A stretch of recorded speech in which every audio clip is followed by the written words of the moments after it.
So in the previous video, you'd have seen that I bought this skid steer and all these attachments in a job lot from a local landscaper. Now, I paid £2,000 for the whole lot. Everything here plus the VAT, but £2,000. So it could be a brilliant deal, but the skid steer has at the moment got some issues. Let's check them out. And by issues, I don't mean Rich, stood on the back here, being our model for the day. Sorry. There we go. To be fair, it matches your hair, Rich. No, strawberry blonde, please. Yeah, definitely not ginger. But to be fair, you look quite tall up there, mate. Makes a change, going up in the world. Anyway, it's a skid steer M10X with a Honda GX5 something. 5. What is it, Rich? No, maybe? 340. 340 engine on it. So it is a beautiful little machine. 11 horsepower. But as you can see, you know, it has done some work. It's been around the block a few times. It's got 3 good tyres and 1 not so good tyre. And the attachments wise that came with it, very lucky, very fortunate to have so many attachments with it. A digging bucket there, a more material handling bucket there, a land lute under there, so sort of grading ground. It has the auger, but no auger bits, but all the pipes. It has the forklift mounting plate, so the forklift tines go on there, and the forklift tines are under there. And then it's also got the breaker, but more excitingly, it's got a trencher. I know, right? And that has not been used for, let's just say, a day or 2. But it does look very exciting. So I'm very excited to get this in the workshop and have a look. So the main issues I talk about are the engine. So the previous owner, who I know very well, said it was put back in the corner about 4 years ago because it didn't work. And they can't remember why it doesn't work. So long story short, I used to own 2 garden machinery dealerships, and then back in 2017, I sold one of them, and then sold the other last year. Back in 2017, sold the other one to another dealer, and I used to look after all of this landscapers machinery, but they were closer to that dealer, so they carried on using them when we sold it up. Between then and now, that skid steer, we believe, went to the other dealer, and for whatever reason said it wouldn't go, or it was going to cost too much, or the owner made a decision not to repair it at the time. So it could be quite terminal. Could be, or it could be something simple and they just forgot. But you know, you don't really forget about a machine like that. There's got to be something serious why it's been parked up for 4+ years. Right, let's get it in the workshop. No, not Rich. Rich is going to wash it all off and make it look really pretty so that we can actually get to it, and then we're going to get it in the workshop and see what's wrong. So Richie is out here washing away. What a good job you're doing, Rich. Thanks. Can I have a steam cleaner, please? A steam cleaner? Yeah. You paying for it? No. All right, I'll see what I can do. What an awesome job Rich has done of cleaning up the skid steer. Look how clean all that is in there now, look. We can actually get to it. You can even see the hydraulic pump easily. What a diamond. Now I need to get it into the workshop. Am I going to use the 5-ton forklift? Am I going to use the 1.8-ton forklift? Oh no. Got something else we've got to try. So Mike has recently been working on this, which is a little Yale forklift truck, a little pallet truck that I bought, which was completely dead. Has come with the charger, but he has managed to get it all working, and it now, well, does what it's meant to do, but it'll only charge via the battery charger, not by the proper charger it came with. So driver training needed, Rich, I think. Oh, she's on. Up we go.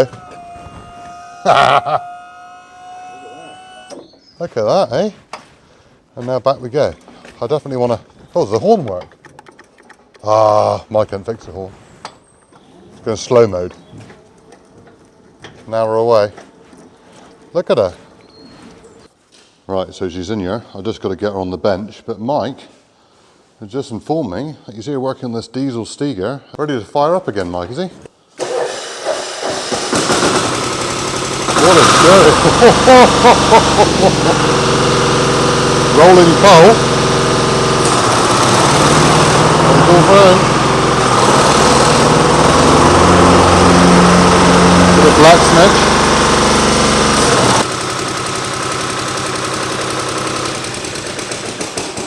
What was that song by the Beach Boys? I have no idea which one. Good vibrations?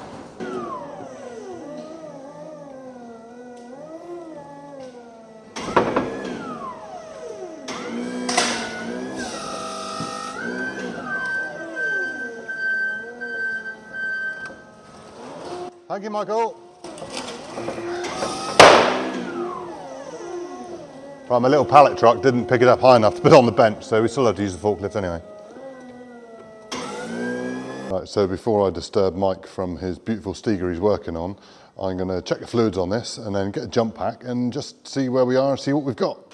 So I might have just found first issue, so taking the oil cap off, put my screwdriver in the hole, which there's no dipstick on it, and I've got some very, very runny oil, which means there's probably fuel in the oil, but it's not over full. So yeah, first thing out for the pack out as well. 10mm spanner required. Oh, beautiful. Right, so the tank is completely empty, nothing in there whatsoever. I just took the bowl off the bottom of the carb, nothing in there either, and the fuel tap's turned on. There's a bit of water around the top, but that's probably where Rich was washing it. I'm just wondering if this bit of cord here, this bit of string, is like that from the factory. What happens if I pull it off? Oh, he stays there, that's right, he's not sprung back, so nothing much happening with that linkage up there. Right, let's try the throttle linkage up on the handle. Some moves, but that bit of string is obviously a very crucial part. So I'm just sucking the oil out from in the sump. As you can see, that is very thin and shouldn't be coming out that quickly. Give me another pump, see what happens. Now it's coming. That's coming out proper quick. I don't know if you can see that on camera or not, but yeah. Right, something I should have probably checked before all of this, or even perhaps before I bought it, is just give the pull rope a little bit of a pull.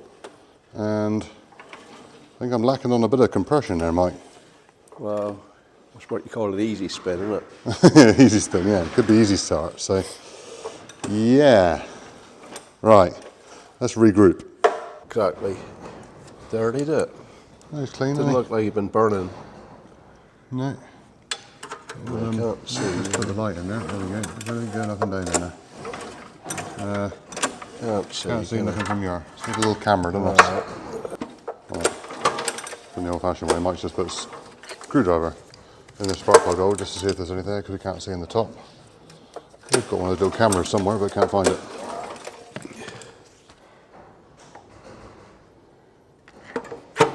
That don't say to you. That answers your question, Mike, doesn't it? Yeah, I would just say push the piston right back down the bottom again. there is a lack of connection between the piston and the crankshaft.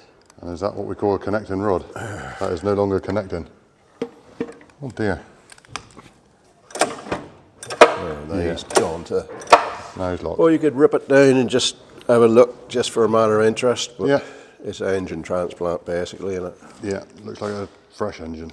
So that catastrophic failure that happened about 4 years ago seems to be that the connecting rod is no longer connecting from the crankshaft to the piston, and is just waving in the wind. So, engine transplant or tear it down. I think we'll tear it down just to see what the problem is, just for the sake of you guys, so we can open up the engine and have a look. So we'll get that engine out, and then we can, well, we're going to have to do that anyway to measure what the crankshaft is on the engine to go onto the hydraulic pump, and to see where the mountings are and everything, so we can get a replacement for it, because there's still enough money in it to be able to replace an engine on there and hopefully still make some profit, but we'll see. We'll break even at the worst case scenario, I reckon. So I'm now going to set my man Mike here on stripping down that engine so we can have a look inside and, well, take a look, see what's going on.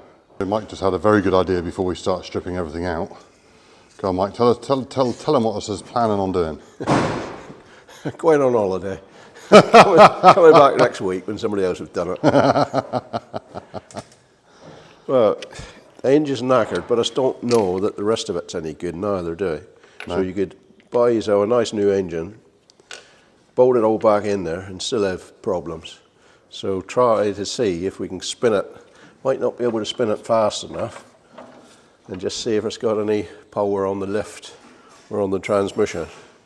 but it ain't going to cost a lot, is it? No, so we're Try going it. to If it run it don't up work, with it don't the work. impact driver on the end of the shaft and try and spin the hydraulic pump fast enough to be able to get the hydraulics to work, just to make sure the pump and everything works in here before we go and replace an engine, and then I end up spending even more money on it.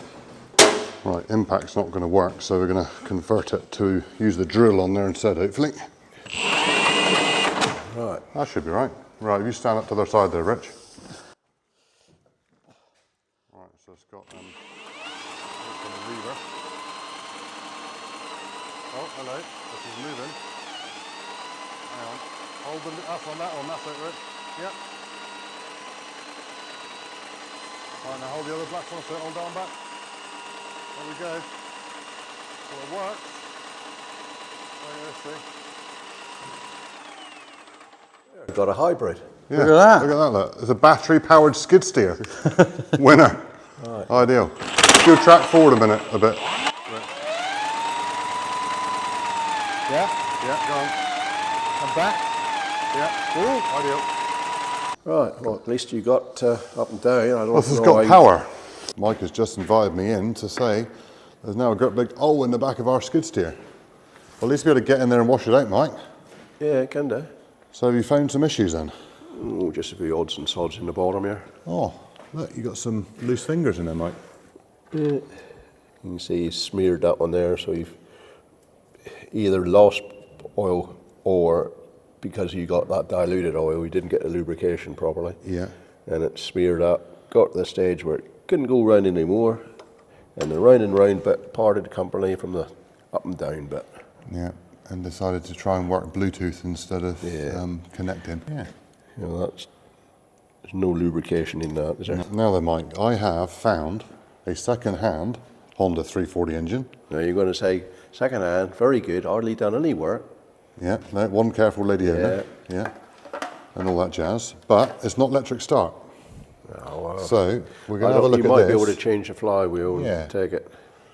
I Take it can that way, imagine the housing should be the same on the crankcase. It'd be worth having a look, isn't it? Because otherwise the other option is a Lonsin. Look at that, it's only the crankcase part there would be my only, where that starter motor joins on to that Yeah, crankcase here would be the only that's it. 'cause deciding it's not, factor, It's wouldn't not an external bracket fitting, it's integral to the case. So, put a 25.4 mil, I guess. put Well, at least it's a straight crank, not a tapered crank. Because the tapered ones are harder to come by. really crude. 1 inch or 25.4 mil would be. I can't see your numbers now, your lights on it. There we go. Yeah, better I reckon now. that's inch, isn't it? Right, so I'm going to leave that video here today as a part 1. Get an engine ordered and other bits that we might need for it. And then, next video will be fitting the engine and hopefully also going through all of the attachments that we have as well to make sure all of those work. Or it might even be part 3 for them, but anyway, definitely a part 2 on this to come. So, fingers crossed, there's still going to be some money in it and some profit in it so I can pay Mike his wages. Do you still want to get paid, Mike? Do I get paid?